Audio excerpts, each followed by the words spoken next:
All right, looks like we're back, ladies and gentlemen. Welcome to Kayfabe Corner. This is your host, Jordan Pierce Owens. I sit here, sometimes a rising star in Florida wrestling, sometimes a legend in Florida wrestling. Here today with superstar Sean Davis. Superstar, how are you? I'm doing great, brother. I'm doing great. So happy to be here. Happy to be anywhere at this point, to be honest with you. To talk to but a different human being. How are you holding up in these crazy times? Obviously, we're still doing it from isolation. yeah, it's going a little bit stir crazy, but I've got a lot of projects I'm working on. I've always got something I'm working on, and I'm using this time to do a lot of writing the projects that I'm working on and some other stuff. And hopefully not wasting my time totally. The wife and I have done a lot of binge watching TV shows too. So, What you watching? I love movies and TV. Let's talk that. What you watching right uh, now? well, we just finished, of course, the Tiger one. Of course, Who everybody's talking hasn't? about that.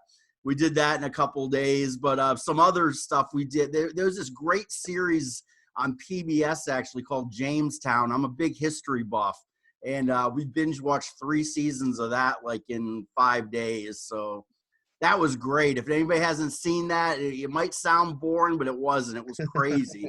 It's like a Twilight Zone version of history. It's pretty crazy with ghosts Okay. and all kinds of pretty graphic murder stuff that you wouldn't think would be on PBS. Oh, all right. All right. It's pretty good. But yeah, we've been just watching all kinds of stuff. My wife loves anything murder or serial killer related, so which kind of scares me a little bit. I kind of wonder if she's like, Taking getting notes. tips, putting in her idea bank for later or something. But yeah, at least we're not killing each other this way, Yes, so stay on our good side. As I said to you before, no death matches with her, okay? No, no, no. And I've been watching lots of wrestling. Usually when she goes to bed at night, I start watching old wrestling. That's what I do. That's wrestling time. Yeah, yeah, yeah. I've got about over 1,000 DVDs in my collection from mostly 70s and 80s stuff and all the old territories. And I'll just pop that stuff in and go back to simpler and better days. Those were the days. Now, good Yeah, to hear you're saying creative as well, which is, I think, very important this time. Hey, if you're home and you're a creative person, keep that creative juice going for sure. So let's exactly. go old school with you now. Were you always a fan? Did you come into it later on? Talk about that. No, man. I first saw wrestling when I was, I believe, 7 years old. I was over at my cousin's house. I was playing with my younger cousin Debbie. We're the same age, and her older brother, my cousin Dan, was watching World Class Championship Wrestling. I'll never forget. It was the Freebirds and Von Erichs were on the television, Mm. and I was hooked like instantly. She wanted to go play, dolls or something. I was like, hey, I kind of want to watch what's going on here, and I'd say a week or two later, a buddy of mine at school, Tim Morrissey, Tim, if you're out there, he ended up getting into the business later on too. He brought in a magazine. I remember it had, I think it was Inside Wrestling. It had the missing link on the cover of it. And I was just so fascinated. That was it, man. I was absolutely hooked on wrestling from that point on. I went to my first live show when I was 9 years old. It was the King of the Ring tournament, the second King of the Ring tournament, 1986, at the old Foxborough Sullivan Stadium where the Patriots used to play. And that's where Harley Race won the tournament. He beat Pedro Morales in the finals and was crowned the King of Wrestling, started doing his King gimmick. Also, the other main event on that show was the British Bulldogs against the Dream Team in a steel cage, which was pretty freaking phenomenal. And I got to see one of Bruno Sammartino's last matches live there, Mm. too. So that was my introduction to live professional wrestling. That's a pretty good introduction to live professional wrestling, and just in general, you Yeah. mentioned even on TV, watching the Freebirds and whatnot. Who was your main guy? Who's your favorite growing up?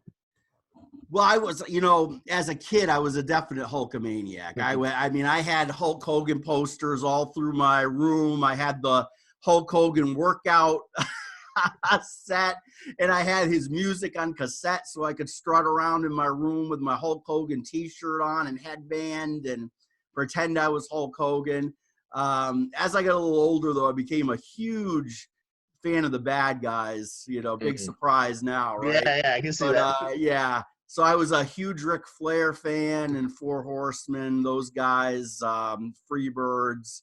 I always liked the brawling guys too, like Abdullah the Butcher. I was always fascinated with guys like him and, Bruiser Brody and those types of guys. But, I was a huge fan of all those guys. Yeah, but definitely more of a heel fan, for the most part. Yeah. Not too much of a surprise there, my friend. When do you start getting in the wrestling business? What age, where, location-wise, just everything, your beginning origin? Well, I grew up in Rhode Island, and there wasn't, I started when I was about 17 trying to find somebody to train me, and there were like no options at all. Like there was some what you would consider backyarders now that had like a little group, but none of them were trained. And they were all just killing each other. And I was like, no, that's not for me. I want to be trained by somebody that actually knows what they're doing, And there was just nobody, The closest school was the Killer Kowalski School, which was about 2 hours away from my house. So it just wasn't feasible for me at all.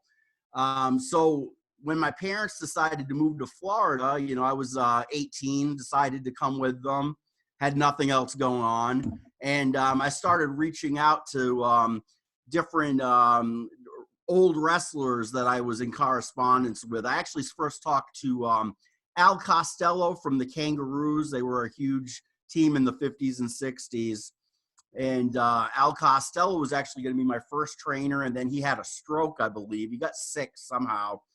So, by hook or by crook, I ended up running into a guy by the name of Brett Sawyer, who was the brother of Mad Dog Buzz Sawyer. I actually had a booth at a flea market here in Tampa Bay. It was I hadn't had a job yet. I decided to set up, and I was selling some wrestling memorabilia, and he came by the booth and bought a magazine of himself on the cover from like the early 80s.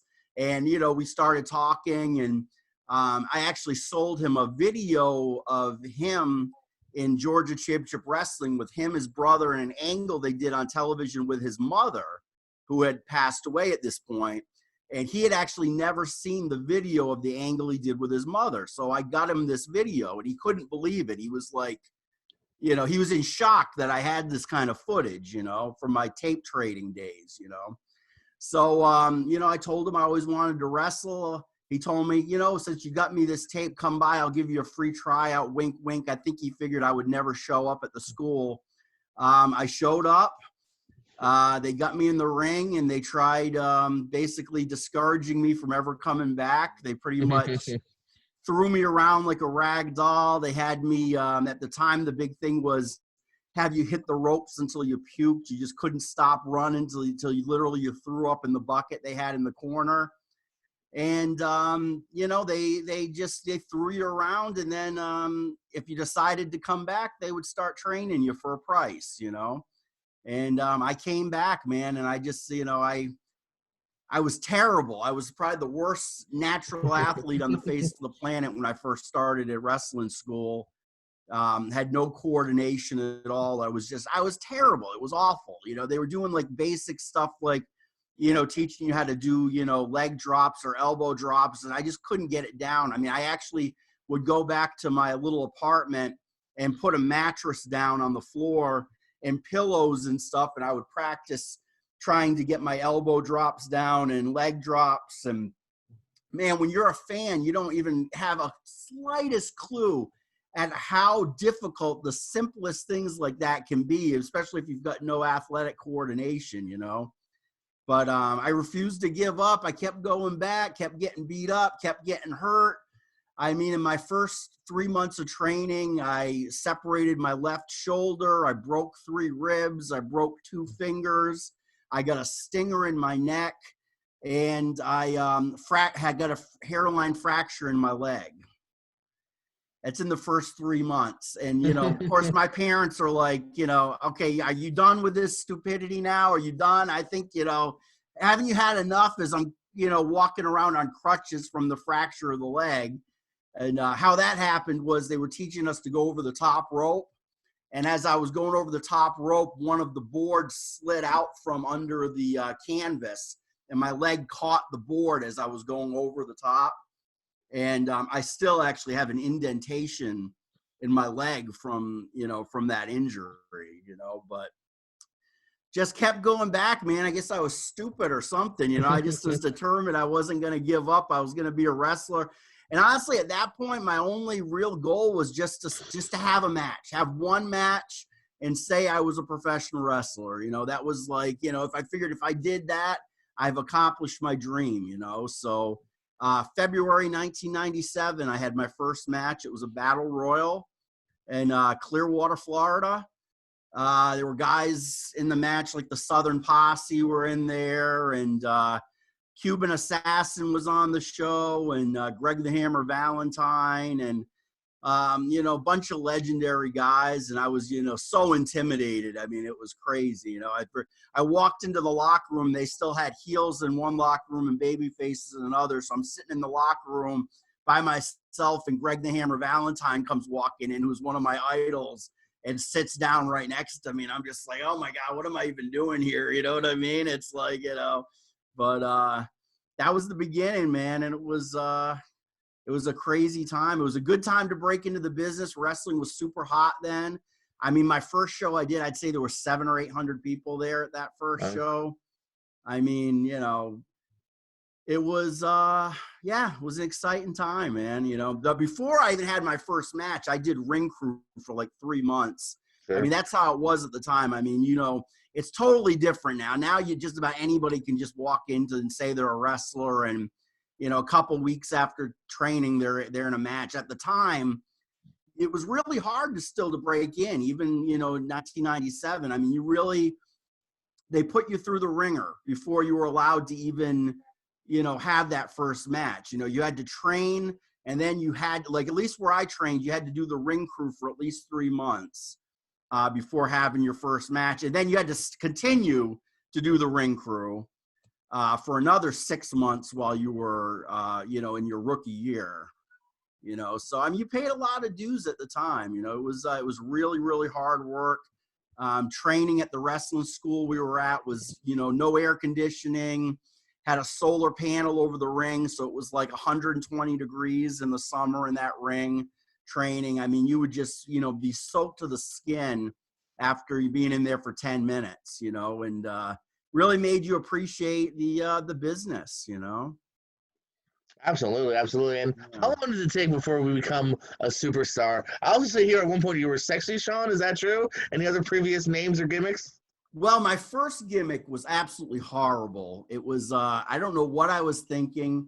I actually blame an ex-girlfriend because it was kind of her idea that I wore face paint, and I was called Mortal Decay. And it was a terrible gimmick. It was awful, especially I was 20 years old at the time. I had this total baby face look, but I was trying to be a heel, and it was awful. It was. Is there photos and video of this? I got to see this.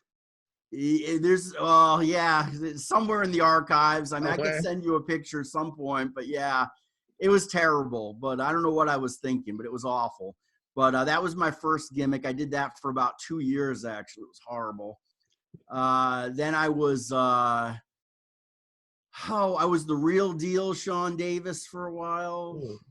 What was I? Yeah, I was, then I was in a tag team called Violent Intentions. I had a bunch of different things before, I hooked up with Phil and we became the Heartbreak Express,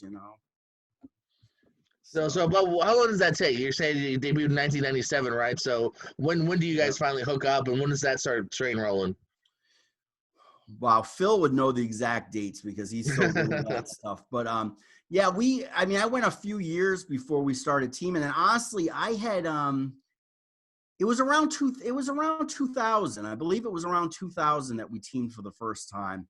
And honestly, I was ready to quit the business. I was discouraged. I had been working around for a few years, mostly just total, dives, parking lots, flea markets, terrible when did you bars. See that transition? Because you mentioned in 97, like there's 700-800 people. When does it start to dip?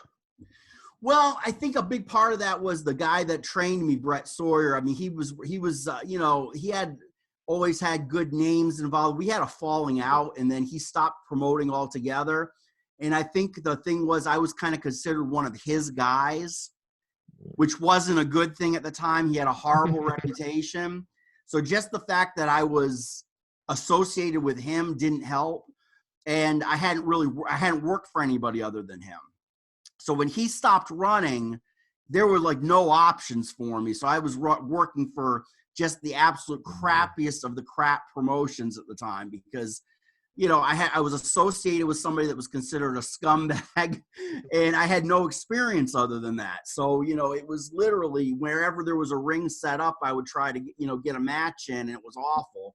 And, you know, I did that for a few years, and I really was getting discouraged. I was pretty much just about ready to say, okay, I'm done with this. And, you know, I actually met Michael Patrick of the Dirty Blondes. And he invited me and a couple of the other guys to come check out the show that was going on in Zephyr Hills at this little bar called Joe Bob's. And people had been running there for like a decade at that point. And this place was a total dive bar too. But it ran every Friday night, and it had a good crew of people. And so me, Phil, his brother Scott, and a couple other guys, we went up there one Friday night, and we just had a blast. We wrestled in front of like 30, 40 people, but we didn't care. It was just fun. It was a fun atmosphere. So we went back the next week and the next week, and it just became this weekly deal where we just kept going back. Who's this for? Who's the promotion? It was called NSW, New School Wrestling. Mark Freeman was the promoter.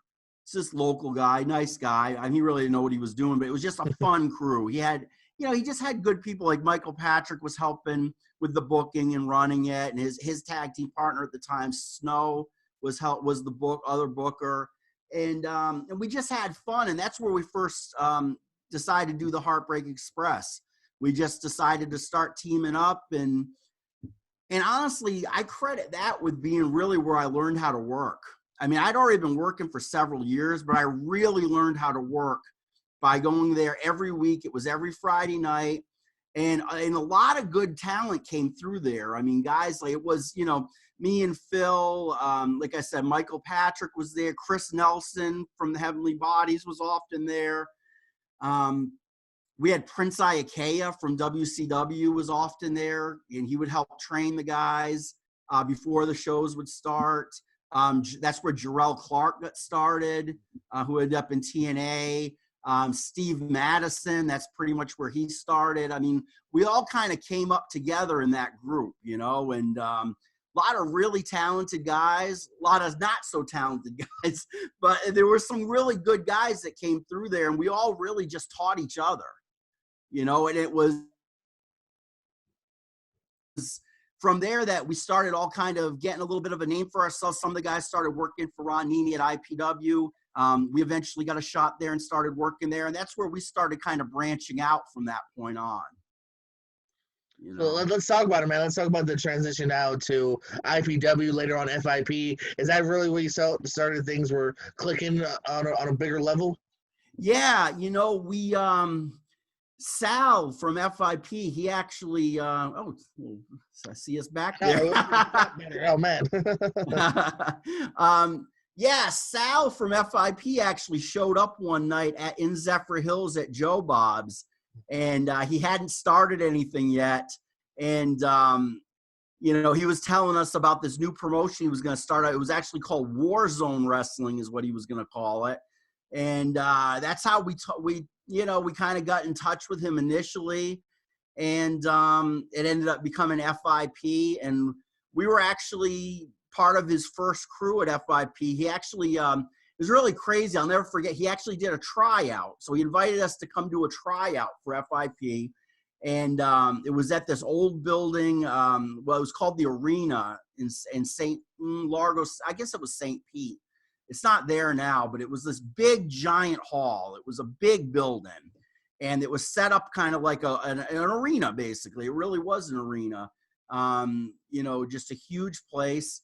And he had Hector Guerrero and Bill Alfonso ran the tryout. And I'll never forget, we got there, and we were nervous wrecks because we're like, we never had to try out for anything before. And Hector Guerrero, who's a character, he actually had me and Phil get in the ring and shoot with each other. He wanted us to shoot, and we're like, why are we getting in? Like we're trying out to for a professional wrestling show. Why do we have to shoot with each other? It was the weirdest thing, you know. I shouldn't say shoot it, but he wanted us to get on the ground and basically mat wrestle and things like that. Where'd you go? There you are. But anyway, but you know, so we ended up, I guess we passed the tryout and we worked the very first FIP show. And it was a big show. I mean, he had Mike Awesome was on the show, New Jack, Just Incredible. Mike Graham worked it. For local guys, like I know Steve Madison was on the show, Jason Moore. Me and Phil worked a couple guys called the Hellraisers, Axis and Python. They were a nightmare to work with. They about killed us, honestly. I can't even remember what the finish was supposed to be, but I remember they did this thing where, I don't know, do you know Axis and Python, who they are? I've heard the name and I've seen the results of the card, yeah. They were giant guys, just giant, juiced up, like Road Warrior wannabes, basically, just huge. And they did this thing where they double snap-mared me, so I'm in a sitting position. And then they went to opposite corners, and they came running, and they both double booted me in the side of the head at the same time. Like, didn't hold back anything, just boom, clobbered me. And I was out, dude. I don't remember what happened the rest of the match. No.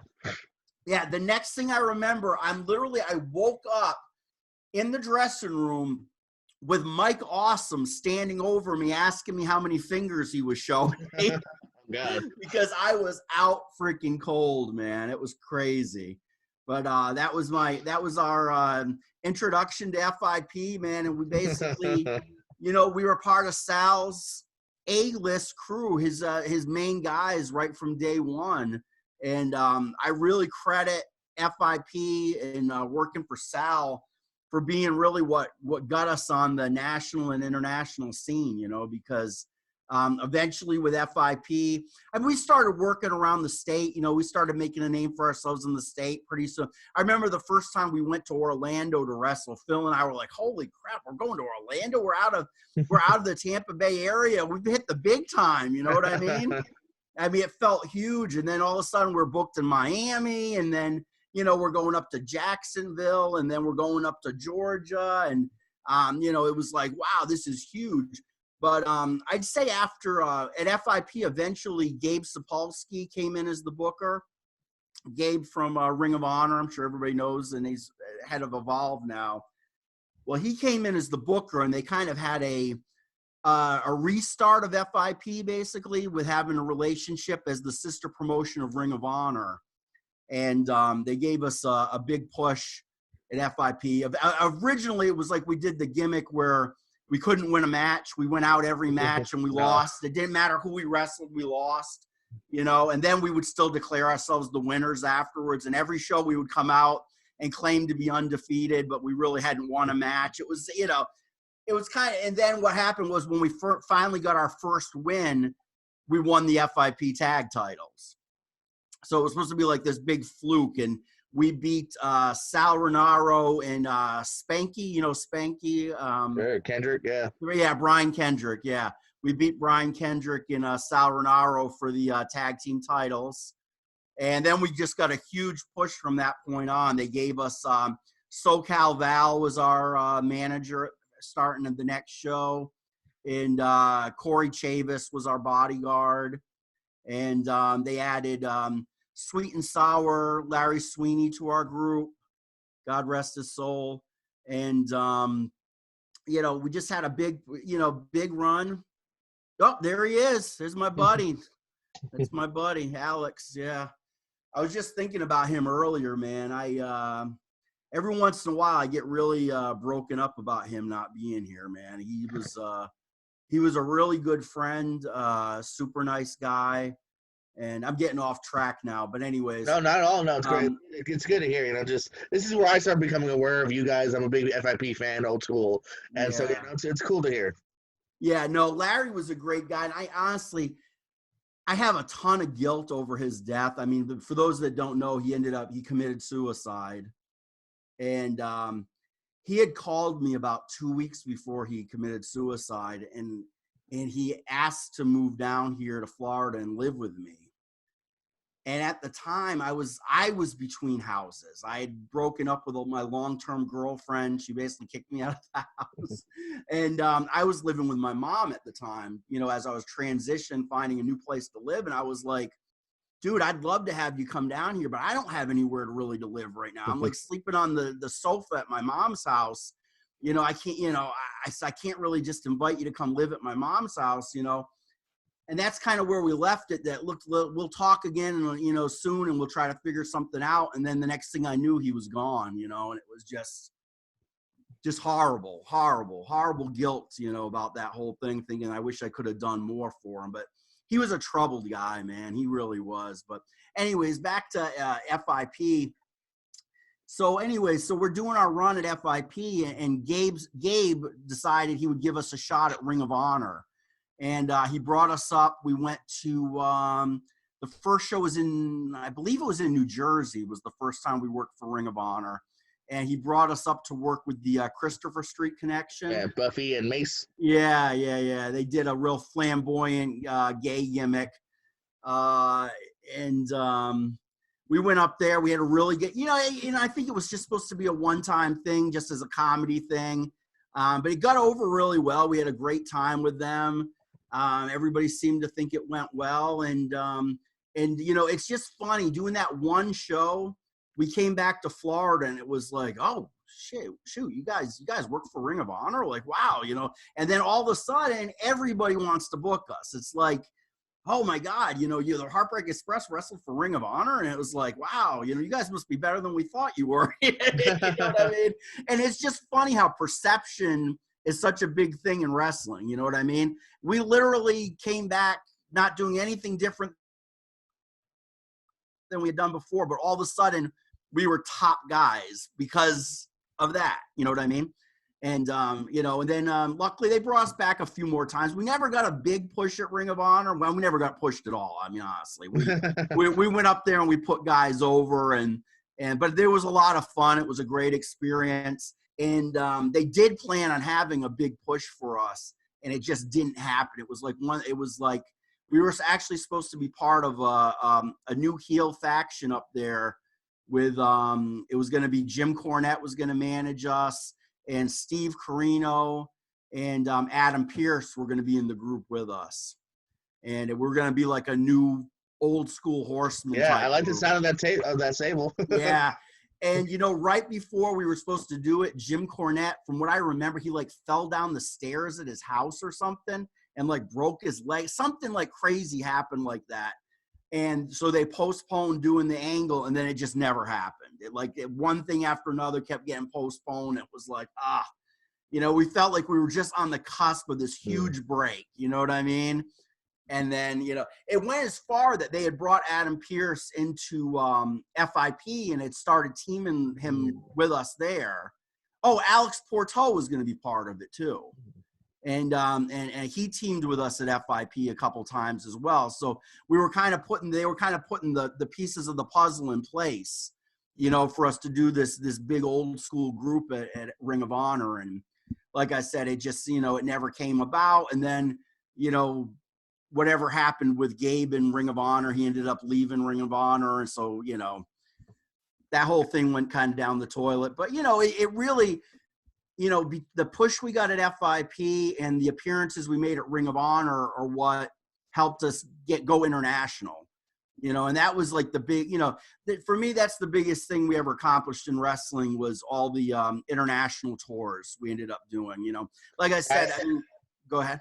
Oh, no, I see here, I wrote down, I see you guys were in Japan. Talk about all the different places you've been.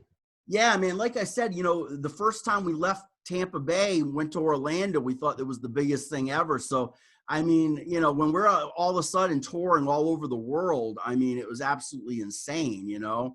The first big tour we did, we went to England for All-Star Wrestling. That's Brian Dixon's group. Really big over there. We were there for about a month, I guess.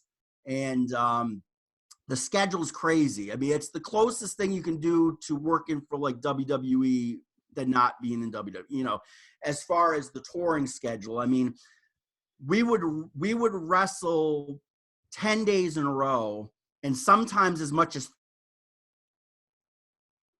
3 times in one day. That's how crazy the schedule is. Because what they do is they do these shows as is called the Butlins Resorts. And they're like these camp resorts that are set up through England. And they were originally set up during World War II to get the kids out of the cities. And now it's like their own little miniature versions of Disneyland. And they've got like 6 or 7 of them around the country. Okay, so All Star Wrestling has, I don't know if they still do at the time, at least they had a contract with them where they would run shows at all the different resorts. So on some days, we would literally get up at like 9 in the morning, do our first show at 10 in the morning, getting a van, head like an hour or 2 to the next resort, do another show in the afternoon. And then we would go and we would do what they called town shows, which were house shows at like old theaters and little civic centers and stuff. So yeah, I mean, some weeks we would literally wrestle like 3, 6, 7, 8, 9. We would wrestle like a dozen times sometimes in one week. I mean, it was crazy, absolutely crazy. And you know, not being used to that kind of a schedule, you know, I mean, it was wearing, I'll tell you. And then when you would get a couple days off, you would just like sleep for 2 days, you know. I mean, you'd just be so exhausted. And the rings over there, so they had to have multiple rings because they were doing so many shows. So some of the rings were like these tiny little 14 by 14 rings with like no padding. And so you know, you could barely bump, and when you did, it was like hitting concrete. It was crazy.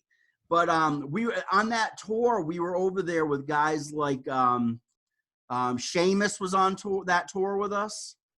And Drew, who's the guy that just won the title? Galloway, McIntyre.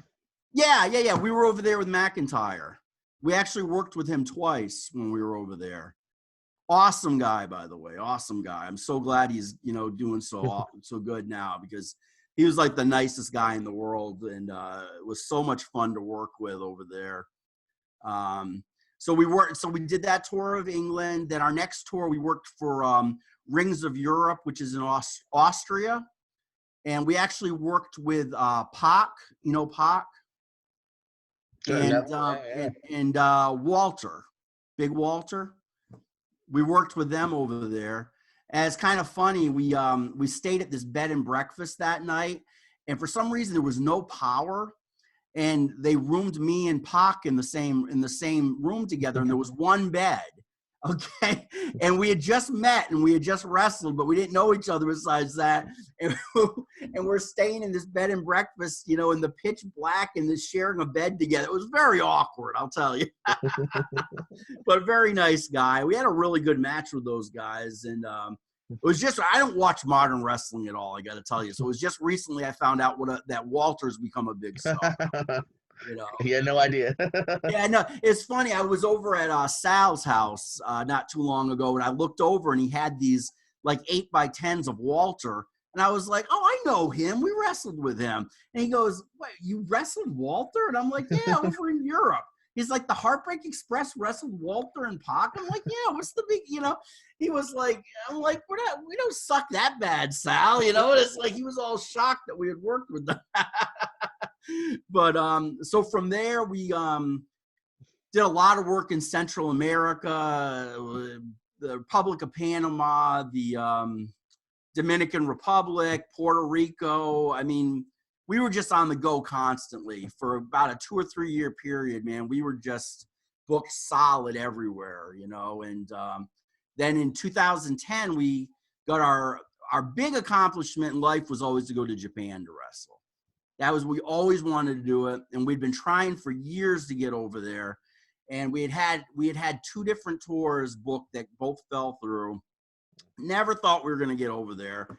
Finally, we get booked, and I remember telling Phil that we're going to Japan. He's like, "Yeah, right. This is the 3rd time you've told me we're going to Japan." He didn't believe me, right?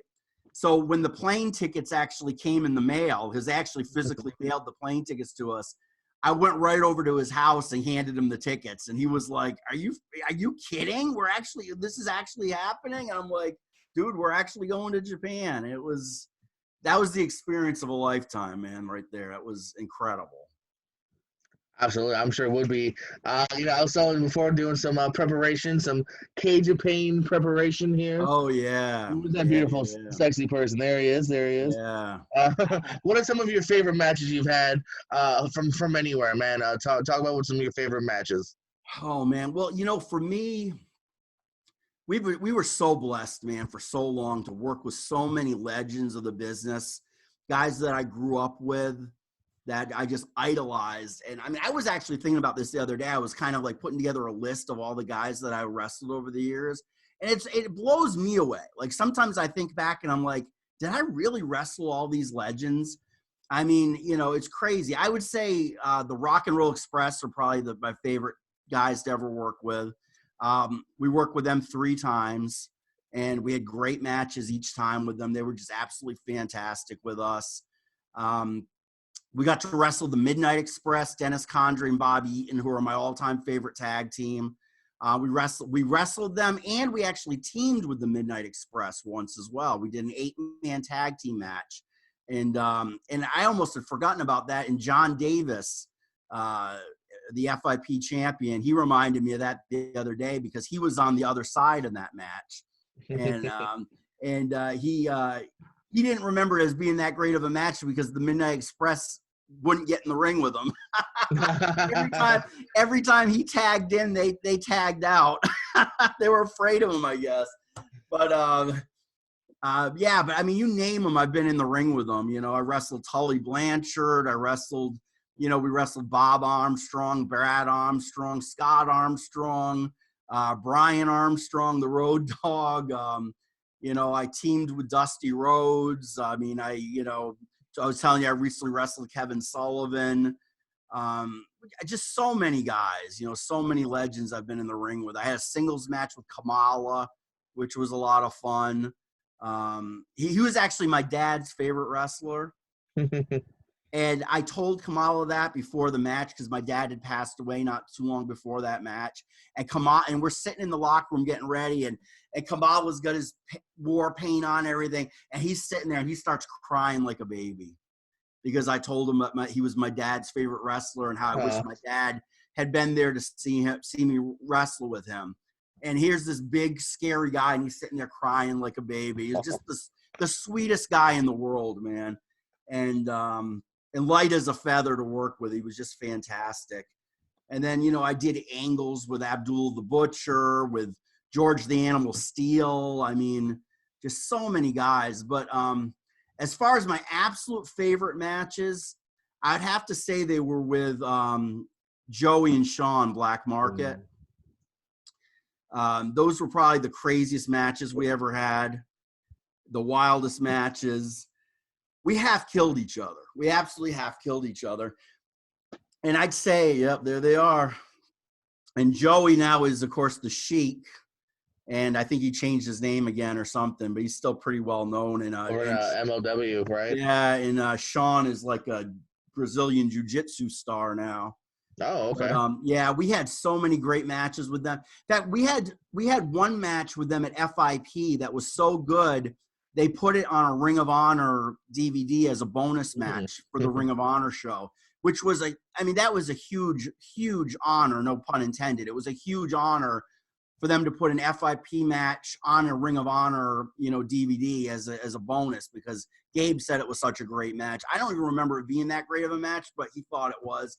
But we had so many matches with them, but definitely the 2 most memorable were the K-Japan one, which was us against them, which we just half killed each other. And the finish of that was they powerbombed me off the top rope through a table with 1,000 thumbtacks on it. And that was the scariest bump I've ever taken in my life. I remember actually breathing in thumbtacks as I'm laying there, and I was spitting them out of and blowing them out of my nose and spitting them out of my mouth, trying not to swallow any.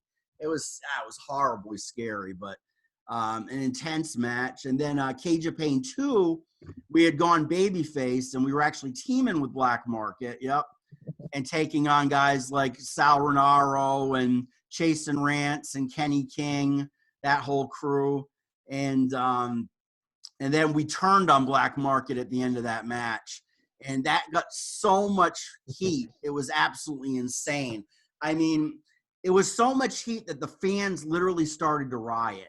You know, they started throwing debris at the ring. It kind of reminds you, if you ever see when Hogan turned heel and joined the NWO, and all the fans start throwing debris and stuff. That's what they started doing, man.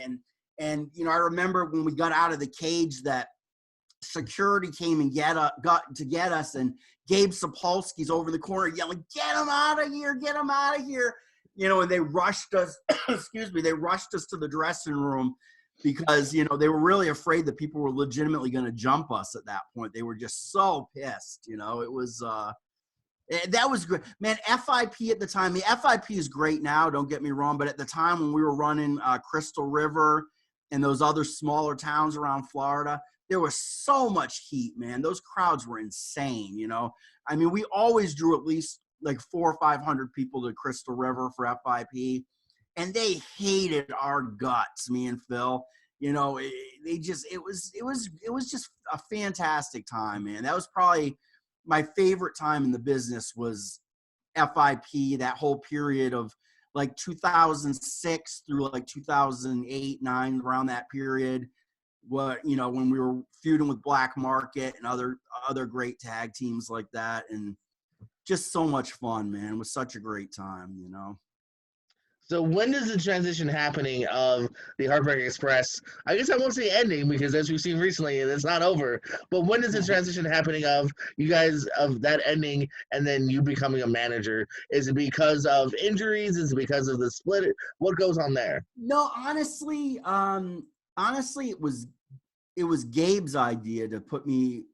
Basically, what happened was we had been on top for like, I don't know what, like 2 or 3 years at FIP as the top heel tag team. And, you know, and we were still super over. Like, this is like right after we did the turn on Black Market in the Cage of Pain. Gabe, I think, felt, and I disagreed with him a lot at the time. I felt like we could have kept going another year or two with Black Market after we turned on them. But I don't think I don't know. You know, I'm not going to second guess anybody. You know what I mean? It is what it is. But he decided that we should go in a different direction. And we did a final match with Black Market where it was a loser leaves town match. So we lost the match. It meant that, well, it was loser retires from FIP, basically. So that was his idea. They got the big baby face win. And the people thought we were gone. And then the next month we showed back up with me as a manager. And Phil is my quote-unquote head of security. So it was just basically transitioning into a new gimmick, you know. So we still kept teaming up everywhere else. It was just an FIP at the time that I was doing the manager gimmick.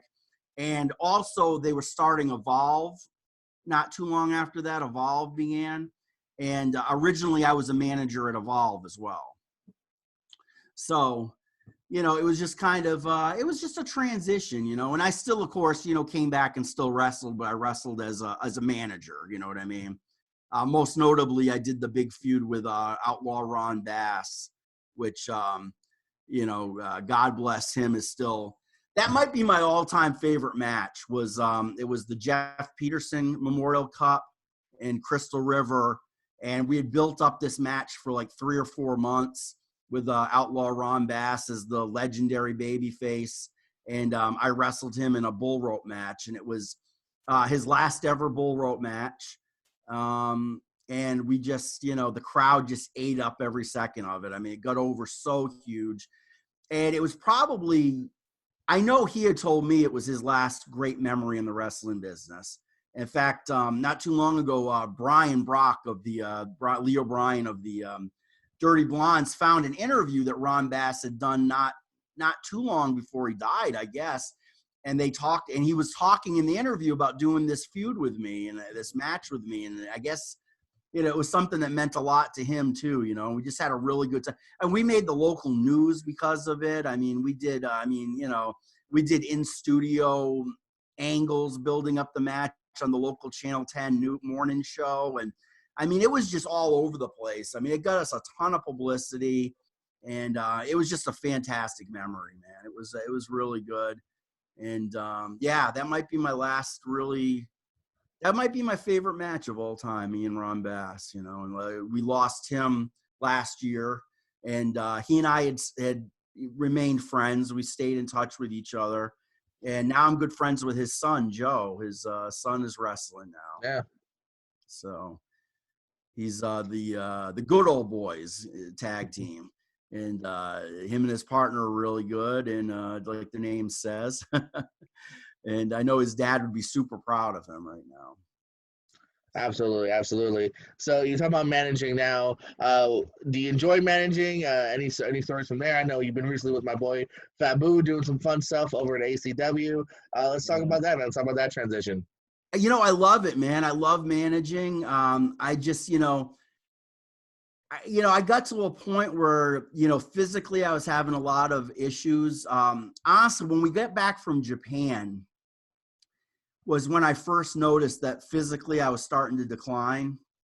And I mean, part of it was just getting the crap beaten up over there, it's kind of a cliche how stiff the wrestling is in Japan, but it really is. It's a war over there. I mean, every night was like a shoot fight. You know what I mean? And I came back and I could barely walk from all the kicks to the legs and stuff. And then I had an issue where I actually had gotten a cut on the back of my head at a barber. It was just getting a haircut.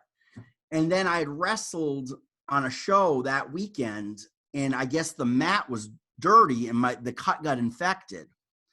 And I came down with what's called MRSA. It's a really bad infection. And I ended up in the ICU for over a week and almost died. They almost lost me a couple of times. And I actually still have a bump on the back of my neck. It actually really embarrasses me. I hate it. Like when I do my manager gimmick now, I try to keep my collar above it because it just embarrasses me. But it's actually the remnants from that infection. Like there was actually on the back of my neck at one point when the infection was live, it looked like a football on the back of my neck. And, like I said, I almost died from it because they couldn't, it's one of those things where people do frequently die from MRSA. It's a horrible, horrible infection. But so my health from that point on declined a little bit. I found out I had type 2 diabetes. I had blood pressure issues. So it just came to a point where being in the ring, I didn't want to be one of those guys that stayed too long and couldn't perform at a high level in the ring. You know what I'm saying? Like I remember when I was first broke into wrestling, there were a lot of old timers around that, you were like, why is this guy still doing this? And he was so good at one time. Now he's just embarrassing himself. You know what I mean? So that was one reason why I kind of got out of it. And then I had I stayed away for a couple of years. And then one day Sal from FIP called me up and he said, look, we really need a good manager. We need a good heel manager. He's like, we're trying to reboot FIP. He's like, he said he'd been talking with Trevin, Trevin, the booker there too. And he said that they were trying to come up with an idea, and they said that they were watching some old FIP footage, and they were like, maybe we should bridge the old with the new and, bring back a familiar face and kind of, try something different. So honestly, I thought about it for about 2 months. I really didn't know if I wanted to come back into wrestling. I kind of felt like it was in the past. I was done with it. But it just kept nagging at me that, man, I really do miss this. I really do miss this. So one Saturday night, me and a couple, and Phil, my old tag team partner, a couple of my other buddies, we dropped by ACW. And I hadn't been to a live wrestling show since the last time I had done a match, which was like 3 years at that point. And I got there and I was like, oh, man, I forgot how much I missed this. I forgot how much I enjoy this. Like, this is just like, So I told Sal, yeah, let's do it, man. Let's do it. And, and I'm so glad I came back. I've been having so much fun and just working with such great guys, like the guy that's on the screen there, Fabu and Tony Donati and, all the other guys. Recently, I've been managing the Dirty Blondes at FIP, Michael Patrick and Leo Bryan. And just, they're two of my best friends in the business and just so much fun working with them. And we've actually now branched off where I'm managing them at Thunder Championship Wrestling as well, which runs in like Polk County and all the schools. And they draw really big crowds. I mean, there's just packed out crowds there. And I'm just having a blast, man. I'm having so much fun. I really love being able to, I feel like, I'm the old, really grizzled veteran or something. I don't feel that old, but, being able to pass on some knowledge to guys like Fabu and Tony and anybody else that actually, there's Anthony Satina, you know who I'm talking about? Anthony? Yeah. Yeah, like he's another one who's a young guy who actually really, picks my brain and likes, learns, tries to learn whatever he can from me. And I just love these guys, man. I tell them they're all my little brothers, and I was so proud of Fabu and Tony, who both debuted at AEW these past couple weeks. Fabu wrestled last week and Tony wrestled this week. There we go, right there. And just so proud of these guys, man. I mean, I literally, I know it sounds sappy, but I literally started tearing up when I saw they were getting that shot, man, because I just love these guys so much, man. And they have no egos whatsoever. Like, there's some kids, I'll be at a show and some kids will come into the locker room. They won't even say hello to you. They come walking in and they've been in the business for like 6 months or a year and they don't even come around and say hello. They don't shake your hand. They don't do anything. And they walk around like they're these huge superstars. And you're thinking, guys, who, you're nobodies. Nobody. I'm a nobody, and I've done 100 times more than what you've done at this point. Like, don't disrespect people. You know what I mean? But then you've got guys like Fabu and Tony and Anthony, who are just they love this sport and they respect it, and they want to be the best they can possibly be. And they care, and it's not about their egos. They really, truly love what they're doing.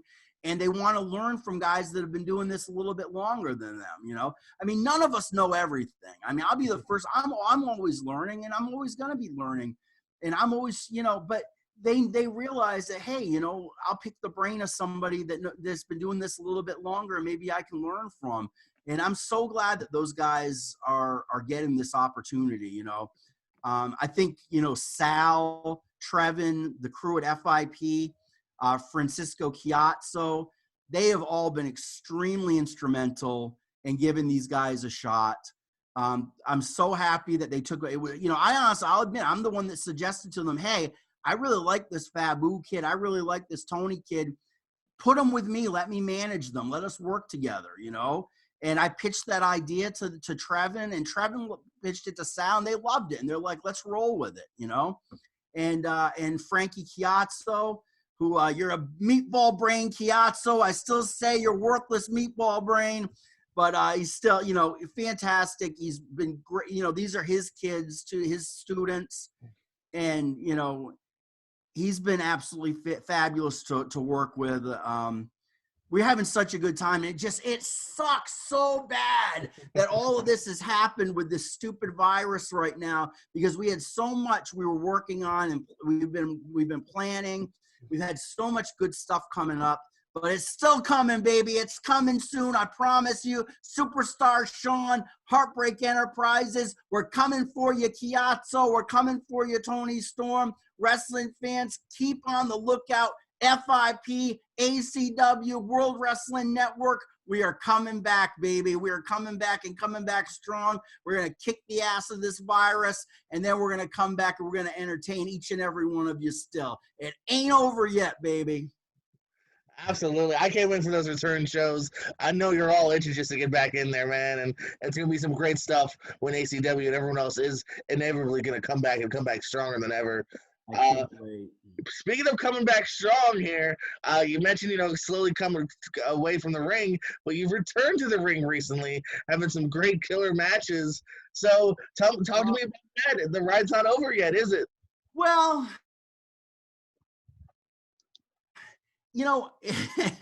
I would say this. I would say it's very, very selective where the Heartbreak Express might get in the ring again here and there. We had the opportunity with IPW. Well, basically, I've been really close with Barry Rose and David Penzer and some of the other guys that started the Florida Championship Wrestling for Florida Legends reunion thing that they've been doing for the last couple years. And we heard that they were looking to do a show in conjunction with the last convention they did. And we heard it was going to be IPW. And honestly, I was talking with Michael Patrick, and I was like, man, I would love to be able to work with you. We had been talking back and forth. For a while, Michael Patrick and I and Phil and Brian have all said, man, if we could have one last match, it would be against you guys. You know what I mean? So we pitched it to Ron Nemi, and Ron was like, right away, let's do it. Let's do it, And so we scheduled that match. Man, we started working out. Honestly, Phil and I started training with his brother Scott and with Tony Donati at the WWN school when it was still in Largo.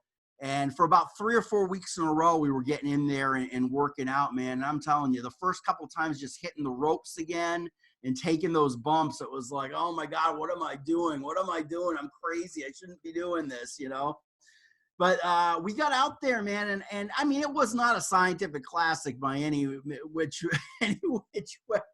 But we went out there and we had a good brawl with them. And it honestly, I was scared to death I was going to get blown up, which is, fans, but that means winded and be puking my guts out there. And I did not blow up at all. Like, my adrenaline was going so strong that I wanted to keep going. Like, we went 10, 11, 12 minutes or something like that. I was ready to keep going, and they're the ones that were like, okay, let's go home, But we had a great fight. Michael Patrick and I in particular just beat the living crap out of each other. I mean, we were literally punching each other square in the face as hard as we could. Not in the nose or teeth where we lose anything, but like right in the center of the forehead and the side of the head. I had so many black and blue bruises all over my head from Mike's punches. I'm sure he had from me. And I had a huge gash on my head that honestly took about 2 months to heal the cut I had on the top of my head. It was brutal. I mean, I had to get all this special stuff to try to keep it closed. It was awful, but worth every second of the pain that I went through. We had a great time. And I'd say the best compliment you can get is when guys that you really respect, like Mike and Brian, say, man, that was a great match. They were like, you guys totally hung in there with us, and let's do it again. They're ready to do another one. So, but I'm managing them now, so I don't think that'll happen now. But as far as other matches, I was actually teamed with them a couple months ago. And I was telling you before we got on the camera, if I never had another match, it would be the best memory ever to go out on. We teamed up against Kevin Sullivan, the Prince of Darkness. Kevin Sullivan was one of my idols as a child and throughout my career. We wrestled him, Tokyo Monster Kahagas, and Michael Tarver, formerly from WWE. So we did a 6-man match with them, and Kevin Sullivan and I basically just stuck together the whole time. I guess he figured I was the least likely to hurt him. So he stuck with me and pretty much kicked my ass around ringside for about 15 minutes. And it was just an absolute blast. At the end, I finally got a little in on him. Then he burnt me with a fireball, and they got the pin. But it was awesome, awesome experience, man. It was so much fun. And, dude, I grew up the biggest wrestling fan. I was like that, the quintessential wrestling nerd in school. Like me and my buddy Tim, who ended up managing as Vic Slohan and announcing as Jake Cerrone, used to work for FIP as well. We were the nerds in school that loved wrestling. Nobody else liked wrestling. I mean, maybe a couple of other kids that were like, oh yeah, I watch it now and then. We were obsessed. Like if one of us got the new issue of Pro Wrestling Illustrated before the other one, we'd call the other one and annoy them by reading the whole thing to them over the phone. You know what I mean? I got it in once, and I think I bought 3 issues because I was so excited. Yeah. But you know, I was just the biggest. I mean, wrestling was my whole life, man. And when I was a kid, you know, all I would do was pretend I was wrestling and, you know, book imaginary cards. And, you know, I mean, it just was my obsession. And I've lived my dream, man. I really have. Now, I never made it to WWE. I got really close once. I had a really, you know, there's been a couple times where you get so close to making it. It's like, you ever seen the movie Field of Dreams? Mm-hmm. You know the scene where he's talking to the old doctor and he says to the doctor, because the guy only got up to bat once and then never actually, he got to play once, but he never got up to actually hit. And then he never played Major League Baseball again. And he says to the doctor, he said, how does it feel to get so close to your dream and have it slip away? He said that would kill most people. And I won't take it that far because I did live my dream, you know, but I got so close to having a chance at the big time a couple of times that it was like, you could taste it, you know, you could taste the opportunity. And then for whatever reason, the rug got pulled out from under me and it didn't happen. But I still did so much, man. I did so much, and I'm still doing so much, and still just having a great time that, you know, I look back and sometimes I think, you know, I'm the luckiest guy in the world, you know, to be this wrestling nerd that grew up being able to, you know, I'll take you back. I worked with Dusty Rhodes once. I didn't wrestle him. It was more of an angle where I was a baby face on the show, and he was getting beaten up by the heels at the end of his match. And he had chosen me to come out to make the save, one of 2 guys to make the save. And I came out with a chair and beat up the heels. And then I Irish whipped all the heels into his bionic elbow. And they bumped for him. And then we all walked around the ring together holding Dusty's arms up. It was in Tallahassee, and it was in front of maybe 600 or 700 people all chanting, Dusty, Dusty, Dusty. And, you know, walking back to the locker room afterwards with Dusty, and I said to him, I said, Mr. Rhodes, I said, thank you so much for letting me do that with you. It was such an honor. And he looked back, he's like, hey, little brother, the honor was all mine. It was all mine. And we walked into the locker room together. And, you know, it's just, those are the kind of things, you know, that just, you know, made all of this worthwhile, man. All the BS I might have gone through at times, whatever. You know, moments like that, you know, are just, you can't put a price tag on them, man. You really can't, you know. I remember the last time we did a really big Ring of Honor show, we were in Long Island. And it was a huge crowd. It was actually CM Punk's farewell show to Ring of Honor before he went to WWE.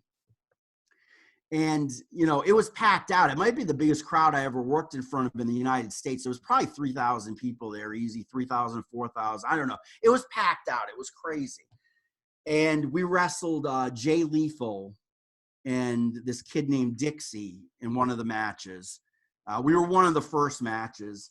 And the people hated us. They just were absolutely crapping on us. We were the total opposite of what they wanted from Ring of Honor. You know what I'm saying? For the most part. I mean, the match was good. Don't get me wrong. You know, Jay Lethal's told me 100 times that he thought the match was great.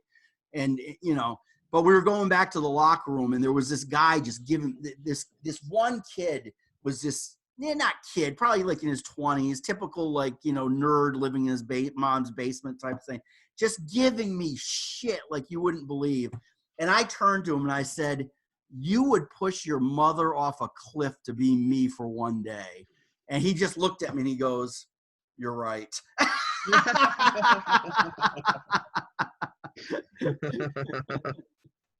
I will never forget that. That was great. I love that. I love that. You've had some great moments here, man. Where do you see yourself in 5 years? You're still sticking around? You're still killing it? What do you see yourself? You know, I don't know, man. I don't know. I hope I'm still doing it. I hope we're still going strong. I hope I'm here with FIP still. I mean, you never know what the future will bring. You know what I mean? I mean, I've heard little talk in my ear about this and that. And you get to the point where I've heard it all a million times, so I don't really pay attention to the chatter anymore. You know what I mean? And just kind of live for today, you know, and what I'm doing, and just, you know, more than anything else, I just hope I can give back. You know what I mean? And like keep working with young guys like Tony and Fabu and Anthony and kids that really care and get it and want to be good and are getting good, and just being able to see them accomplish things. To me, that's all I want to do, man. I mean, if I could ever get a chance of going a little further, you know, I might have a couple years left in me, you know, but right now I'm just having fun, man. I hope it keeps going. I hope FIP comes back strong after all this is over. I think we will. In fact, I know we will. And I hope they keep using me. I hope they don't get too sick of me too fast. Any plugs you want to throw out there? Obviously, you mentioned FIP, ACW Thunder. Anywhere else we can see you at? Yeah, I'd love to come and work for Real Pro Wrestling at some point. I've tried making it happen. I want to make it happen. You know, I've talked to you about it. Yeah, we'll definitely make it happen soon, man. You know, definitely when all this comes back, you know. So anywhere I can go that's fun and just, you know, it's just work with my guys, have a good time, you know. I'd really like to get out. I'd love to do some more shows with the Dirty Blondes out of state, you know, like we talked about maybe me going to Texas with them on a couple of their shows and going out there and working with them. You know, I get along with those guys so much. I mean, they're just, you know, two of my best friends. And, you know, anytime you get to work with your buddies, I mean, it's an awesome thing, you know. I really wish my partner Phil and his brother Scott would come. I mean, those two guys are in as good a shape, if not better shape, than they were 10 years ago.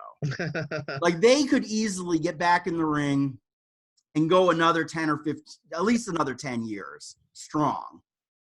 And I wish they would do that, but, you know, they don't really feel, you know, I guess they feel like their time is done. You know, maybe Phil once in a while, like we did with the match of the Dirty Blondes, will come out. I mean, I guarantee if somebody picked up the phone and said, "Hey, we want to book you guys against the Rock and Roll Express again," I guarantee Phil will come out. Yeah. He'll come out of retirement for that match. You know what I mean, or something akin to that. You know, but other than that, I think those guys just, you know, kind of done. I guess I don't know. I guess you just get, but I think it's always going to be in my blood. I think I'm always going to be involved in it somehow. I'd like to get more involved in the booking and promoting end of things again. I mean, back in the, you know, I've done a lot of booking over the years with different promotions. For a while, I was helping FIP with the booking. I booked and helped book in Georgia for AWA World South Wrestling for a while. And we had some really big shows there with different guys. And, you know, that's a part of the business I really enjoy, you know, the creative end of things. And so I guess the sky's the limit, man. We'll see what happens, you know? Absolutely, man. It's been a pleasure talking to you. I've always enjoyed sharing a locker room with you. As you can see, brother. that's not a new DVD. I've had that in my collection for years. That's I've always awesome. appreciated your work. You know, even the first time I shared a locker room with him, I was like, oh, man, I've seen him. I know he'll bleed and do anything for the business. He's super talented, awesomely fun guy to watch. So thank you so much for sitting down, talking with me for well over an hour, I think it's been. Any final words, my friend, Superstar? Just everybody stay safe out there, support the wrestling business. You know, sometimes it gets a black eye here and there, it gets a bad name, but it's still, to me, it's the greatest entertainment in the world, man. So everybody out there, keep supporting it, especially support the independent wrestling promotions. It's the lifeblood of pro wrestling. And you'll see the stars of tomorrow today. So come on out when the tickets are on sale again. Come on out. When this is all done, absolutely support. Come on out. Check out an ACW event. Check out some FIP. If you haven't been, you gotta. You really do. Superstar Sean, thank you so much, man. Hope you have a great day. I'll see you soon, my friend. All right, brother. Be good. Thank you guys for watching. This is the Kayfabe Corner. Jordan Persone, Superstar Sean Davis. Thank you. Good night. Bye.